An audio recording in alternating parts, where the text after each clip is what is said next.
What's up, guys? How are you all doing today? Got Hit by Jesus here, bringing you guys another Clash Royale video. And today I have a deck to show you guys that I'm so far undefeated with, guys.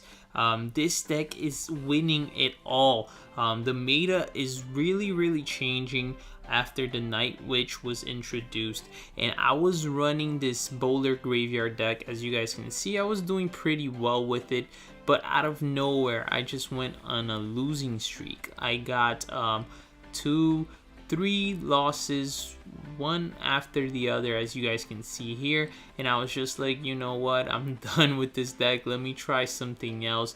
And so I went to try to build a new deck, and I was just, brainstorming, thinking of a deck to make, and I came up with this deck right here, guys.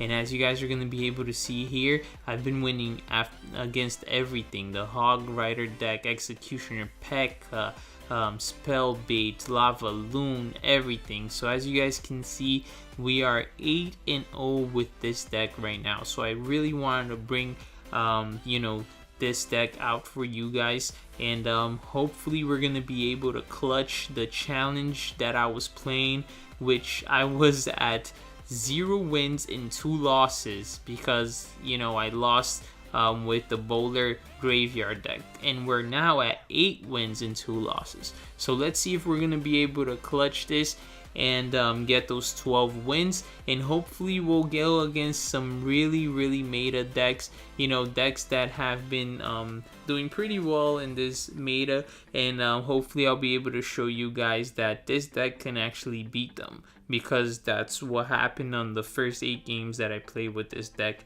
And wow, really weird arrows here from my opponent. He activated my King Tower, so this should be a pretty easy match right here. Doesn't seem to have that much experience. He does make a really aggressive push here, and so now I'm gonna look to punish him here. I placed the Knight to tank both for the Goblin Barrel and the Dark Goblin. The reason why I placed the Goblin Barrel where I did, and without fear of him having a log, is because most of the times when people run Zap, they don't run the log as well, and I noticed that he did Zap in the beginning of the game. So let's see, we're gonna play a passive here. I like to place my princess on the opposite side of the side that my opponent is attacking, or on the opposite side of the tower that's the weakest, just so that I'm not giving them value, log value fireballs, guys. So here I'll fireball the Loon and the Wizard, putting Knight right there just so that the Knight would tank and allow the Dark Goblin to survive and not get hit by that Wizard. Unfortunately, the Dark Goblin did die to the balloon death damage. So the Princess here helps clean out those minions, and now it's gonna make its way to the left and force my opponent to defend. He has not used log yet, so I know I can go ahead and use my Goblin Gang on the same lane as the Princess without giving him too much value. So I see he has been zapping my Goblin Barrel, and so for that reason I know I can continue using the Goblin Barrel and get value from it. So his left tower is really weak. I split Goblin Gang here, which will help me deal with those minions. He does not get a single hit with the minions. I'm just looking to finish the left tower since we only have 30 seconds left, and he's been focusing on my right tower, which is almost untouched. His Hog Rider doesn't even make it to the tower here. My Dark Goblin this time survives that balloon death damage, and it looks like my opponent has given up, guys. So very first match here that I did go on here to show you guys the deck, we already do so well to the point in which our opponent just rage quit. So here it is. Balloon is doing pretty well in the current meta as well. He did have a really strange deck though, and he didn't really seem to be very experienced since he did use arrows on our King's Tower right in the beginning of the game. So let's see if we're able to get on another match here, and hopefully we get one of the top meta decks to show you guys how well this deck could really do. We only need 3 more wins, guys, to fully clutch this challenge. We were at 0 wins and 2 losses, and we're now at 9 wins and 2 losses. So 9 consecutive games here. I'll put the knight here to tank for the princess. I'll split my goblin gang here, allowing some of the spear goblins to stay back and hopefully help me finish that baby dragon. This way the princess will still survive. The baby dragon did manage to kill my spear goblins there. I do use my goblin barrel here and am able to get a lot of hits into that tower. So we put in 800 damage already on that right tower of his. So a very strong push here by my opponent. I'm gonna log all of this back, not allowing the giant to get a single hit, and also pushing the executioner far enough so that after targeting my knight, his axe wouldn't hit my tower at the same time. So even though he had a really strong push, you guys can see that we were able to defend really well. Knowing that he's going for hard pushes on the left, I decided to put my princess here on the right. It made him have to react, and he wasn't able to invest all of his elixir on the left side with his giant. Did you guys see the placement? I put the dark goblin there. It was able to attack and help defend the right side as well as the left. Oh, here was a bad move by me. I thought that the night witch was gonna die to the goblin gang, and so that's why I fireballed. But since it didn't die, I should have logged first and then fireball, because the fireball would take down those bats that the night witch spawned.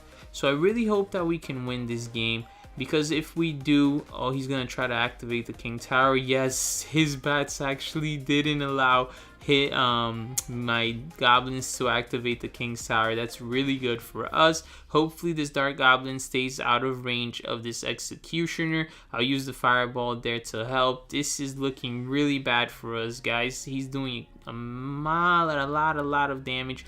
Our princess was able to clean everything up. A lot of value from our princess there on the right side. Let's see, he does log my goblin barrel this time.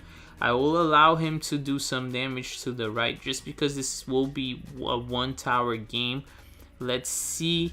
My dark goblin did not target the tower, but that's okay, because at least now, along with the fireball, we were able to take down that executioner, which would bring us a lot of trouble if he had that with him on the offense right now.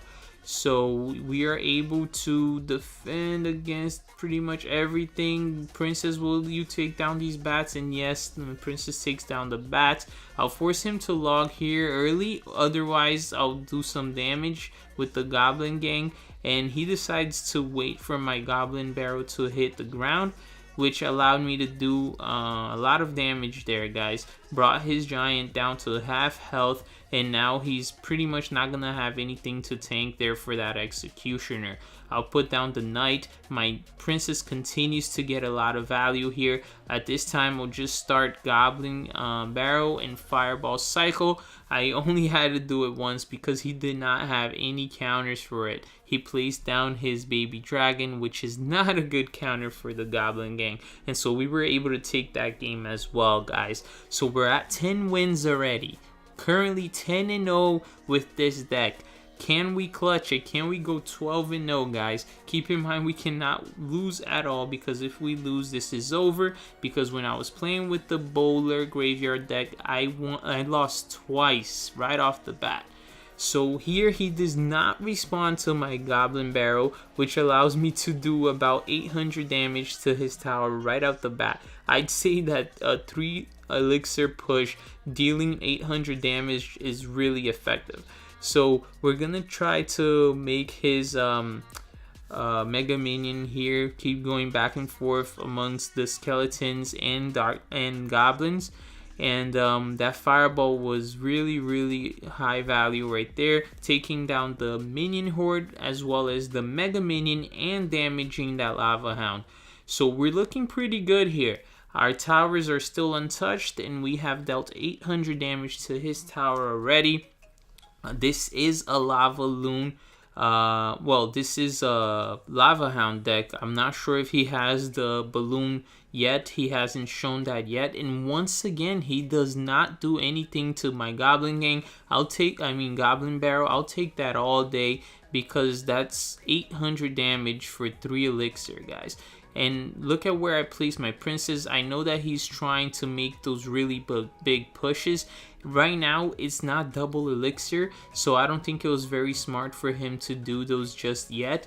And guys, he does have the balloon, so hopefully we're able to win this, to show you guys that, because I've done it before.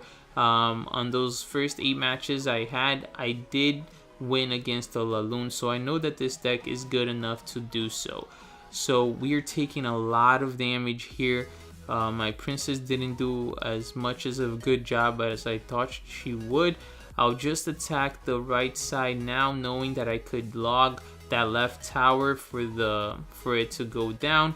And so I will not invest anything on there right now. I'll place this princess here on the left only because I don't want to give him value logs.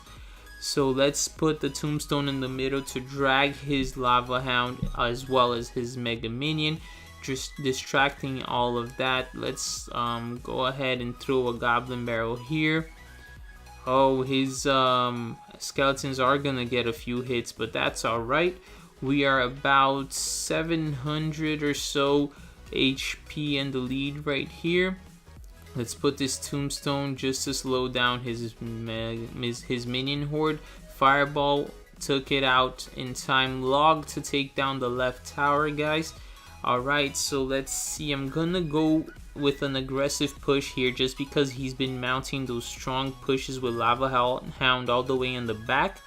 And so I knew he either wouldn't have anything to defend against my push, or he would be forced to place something in front of the Lava Hound, which wouldn't allow him to mount that strong of a push. So this is gonna be a huge fireball here, taking down the minions and the balloon, damaging the Lava Hound as well. Princess doing a lot of work here from the back, guys. That princess was able to help take down the balloon, the lava pups, and the minions that survived from that poorly placed fireball. So let's see here. Let's place the Dark Goblin here towards the back. Try to pair up the Goblin Barrel with the Dark Goblin. Since he used the skeleton on the previous push, I fireballed there to hopefully take down his skeletons, but this time he went with the Mega Minion instead, which is fine because we were able to do a lot of damage to his tower there. The Mega Minion did not do such a good job defending. So now all we have to do is log and fireball, and I didn't even fireball, guys, and we won that game because he did not defend against the Goblin Barrel. So that's that, guys. 11 wins already. We only need one more win to clutch this, guys. And as you guys can see, we were able to win against the Night Witch, against an Executioner deck, against the Lavaloon deck. So really strong meta decks. So this deck just wins it all. If you know how to properly play it, guys, you can win against pretty much any deck with this. Hopefully we go against the 3 Musketeers here to be able to show you guys, because I did win one game against that as well. So my opponent here does a really aggressive push. Hopefully I get to, yes, I saved the princess there with the knight. I'll split my goblin gang and I'll split my push here with the goblin barrel on the right. Because he went so aggressive in the beginning of the game, I knew he wouldn't have so much elixir to defend both lanes with, and I didn't want to cluster all of my troops on the same side here, which would be the left side, because most of my troops, with the exception of the knight, are low HP troops. So I don't want to give them value logs or value fireballs. Say they have, you know, an Executioner or something like that, he'd be able to easily take all of that down. So let's log down the Goblin Barrel here. This Dark Goblin all the way in the back is gonna do just so much work here, cleaning out the mini P.E.K.K.A. and helping defend against the minions, and now it is gonna help in offense, killing the princess, guys, and then doing some damage to that goblin in the front, which now his goblin is going to be useless. So we're up by about 900 towers if you look at the towers on the right. I mean 900 HP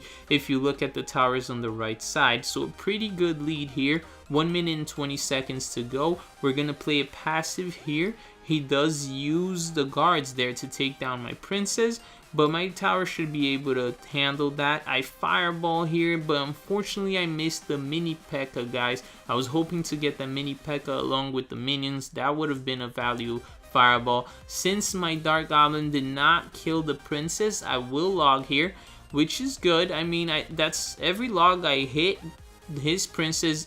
I also hit the tower for 100 damage, and the princess is 3 elixir, guys, so that's a really high value log considering there's only 40 seconds left on the clock, and it's going to be a 1 tower game most likely. So I'm gonna go ahead and preemptively log here. He did not use his guards as I expected him to, but he did use his mini P.E.K.K.A, which is horrible against Goblin Barrel, so we were able to take down that tower. Another valuable fireball here, taking down the mini P.E.K.K.A and the minions. So that's what I mean, guys. This guy's mistake was clustering way too many troops, you know, and giving me these value fireballs. Look how he clustered all of his troops again on the right. I mean, I understand it now because it is the end of the game and he just really needed to make a push to on the right side. But when you're doing this, you know, again and again throughout the entire match, that's just really bad. So with this deck that I showed you guys, you do not want to do that, because all the troops with the exception of the knight is really low HP troops. So we did it, guys. 12 wins. Let's see what we're gonna get in this chest. Skeletons, heal spells, mega minions, alright, baby dragon, yes, I only need 3 more for a level 6, and knight. Alright, I have been using knight a lot, so that's a pretty good chest right there. So this is the deck once again, guys. Feel free to copy it and try it out. Let me know if you guys have any questions. Put it down in the comments section. Any questions regarding this deck, you know, any doubts that maybe I didn't clear out in the video. As you guys can see here again, 12 consecutive wins. At first we got the 2 losses right there with the Bowler Graveyard deck, and then bam, 12 consecutive wins, guys. We clutched it, and as you guys can see, we did go against every kind of deck. Lavaloon, Triple Musketeers, Executioners, Hog Rider decks, you name it. So I hope you guys enjoyed the video. Thank you so much for watching. Leave your comments, guys, suggestions, you know. Don't forget to like the video. And guys, make sure to subscribe for more Clash Royale content.